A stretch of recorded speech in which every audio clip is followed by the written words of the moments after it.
एक क्वेश्चन है integration z की पावर 3 e की पावर z dz। ये चूंकि दो फंक्शन दिए हुए हैं, एक अलजेब्रिक है और एक एक्सपोनेंशियल। आइलेट फार्मूले के ज़रिए हम पता करते होते हैं कि कौन सा फंक्शन पहले रखना है और कौन सा फंक्शन बाद में। आइलेट फार्मूले के मुताबिक क्योंकि अलजेब्रिक पहले आता है और एक्सपोनेंशियल बाद में, तो u को फर्स्ट फंक्शन मान के हमने u is equal to Z, मतलब अलजेब्रिक फंक्शन, और सेकंड फंक्शन है एक्सपोनेंशियल जिसको हमने v के इक्वल रखा। हम इसे इंटीग्रेशन बाय पार्ट के ज़रिए सोल्व करते हैं। इंटीग्रेशन बाय पार्ट में first function integration of second function minus derivative of first function integration of second function, फिर क्लोज ब्रैकेट का मतलब है ये डी जेड भी बाहर लिखा हुआ है क्योंकि विद रिस्पेक्ट टू जी कर रहे हैं तो हम इसलिए डी जेड बाहर लिखा हुआ है। और इन दोनों को जो भी आंसर आएगा इसके डेरिवेटिव और इसका इंटीग्रेशन करने से जो भी आंसर आएगा हम फिर से उसका इंटीग्रेशन करेंगे। इंटीग्रेशन बाय पार्ट वाले फार्मूले में हमने क्योंकि फर्स्ट फंक्शन और सेकंड फंक्शन तो यहाँ से मालूम कर लिया, अब हम इसे पुट करते हैं इंटीग्रेशन बाय पार्ट वाले फार्मूले में। यहाँ पे हमने पुट किया z की पावर 3 इंटीग्रेशन e की power z D Z minus derivative z की 3 e की पावर z डी जेड और ये डी जेड। इसे हमने जब सोल्व किया e की z, वो एक्सपोनेंशियल की पावर जो भी है वो वैसे का वैसे आएगा, इसे कोई फ़र्क नहीं पड़ता। दरमियान में माइनस, ये फार्मूले वाला माइनस है, z की 3 की पावर z ये आ गया और फिर माइनस z, और इसका जब हमने डेरिवेटिव लिया z की 3 का तो 3 शुरू में आ गया। डेरिवेटिव में चूंकि हम उस पावर को शुरू में ले आते हैं और उसमें से एक कम करते हैं, तो ये 3z2 आया। एक्सपोनेंशियल का वैसे रहा, एक्सपोनेंशियल की z। ये अब दो फंक्शन फिर से आ गए हैं हमारे पास। हम इसे 3 को बाहर ले आएंगे यहाँ पे और बाकी इस वाले सारे को हम अगेन इंटीग्रेशन बाय पार्ट करेंगे। ये z की 2 है तो z की 2 है, e की पावर z है। हमने इसे दोबारा इंटीग्रेशन बाय पार्ट वाले फार्मूले में z को फर्स्ट फंक्शन माना और एक्सपोनेंशियल को सेकंड फंक्शन।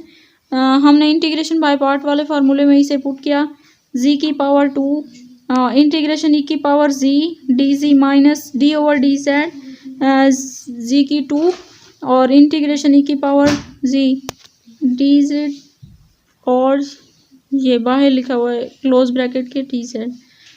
इसका जब डेरिवेटिव करेंगे तो 2z आएगा और इसका वैसे e की पावर z।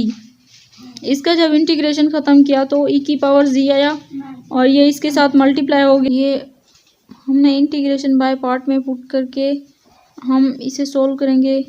ये जब हमने इसको सोल्व किया z की पावर 2 e की पावर z एक्सपोनेंशियल वैसे का वैसे माइनस इसका जब डेरिवेटिव लिया 2 शुरू में ले आया और एक पावर को कम किया तो एक बचा 2 की पावर 1, मतलब z की पावर 1, z की पावर 1। तो वैसे 2z हमने लिखा यहाँ पे और एक्सपोनेंशियल की पावर जो z था वो यहाँ पे लिखा। 2 को हम शुरू में ले आए और फिर दोबारा यहाँ पे दो फंक्शन फिर से आ गए। अब हमने इसका अगेन इंटीग्रेशन बाय पार्ट किया।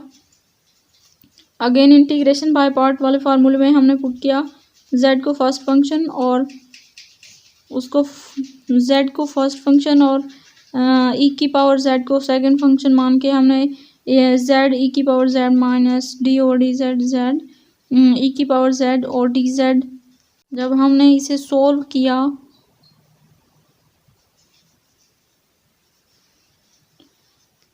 तो इसका इंटीग्रेशन ख़त्म करने से e की पावर z दोबारा आ गया। फिर इसका जब डेरिवेटिव लिया z का तो ये यहाँ पे 1 आया और e की पावर z ये वैसे का वैसे रहेगा इंटीग्रेशन में। e की पावर z प्लस का c। अब जो क्योंकि तीसरी मरतबा हम इंटीग्रेशन इसकी कर रहे हैं तो पीछे जो 2 मरतबा जो भी आंसर आए थे वो हमने यहाँ पे लिखने हैं। z की पावर 3 e की पावर z माइनस 3 जो हमने पीछे मतलब इंटीग्रेशन करते हुए इसको इस वाले आंसर जिसका आंसर आया है उसको जब हमने थ्री वो बाहर इंटीग्रेशन के बाहर लिखा हुआ था, तो उसको हमने इसके साथ जो भी उसका आंसर आया है, मतलब पिछले वाले को इंटीग्रेशन करवाते हुए हम उसके साथ -3 को मल्टीप्लाई करवाएंगे। -2 फिर इसके साथ मल्टीप्लाई होगा क्योंकि ये पीछे आंसर में आया था। -3 इसके बाहर आया हुआ है। इसका जो भी आंसर आया है, मतलब इसका आंसर ये वाला आया था, और फिर इससे पहले ये 2 लिखा हुआ है ना, तो इसके आंसर के साथ 2 को और इसके आंसर के साथ 3 को मल्टीप्लाई करवाना है हमने। z⁻3 e⁻z, ये पिछले वाले का आंसर है। -3 को इसके साथ मल्टीप्लाई करवाना है और 2 को इसके साथ मल्टीप्लाई करवाना है। -3 z⁻2 e⁻z, फिर 3 को इसके साथ, इसका जो आंसर है 3 to the 6 e⁻z माइनस ये माइनस और ये माइनस प्लस हो जाएंगे। ये माइनस और ये माइनस प्लस हो गए। अब जब दोबारा से इस वाले माइनस ने इसके साथ मल्टीप्लाई, दोबारा इसको मल्टीप्लाई करवाया इस प्लस के साथ, तो ये दोबारा से माइनस आ गया इसका आंसर। -6 e⁻z + c, ये इसका ओवरऑल आंसर है। Thank you.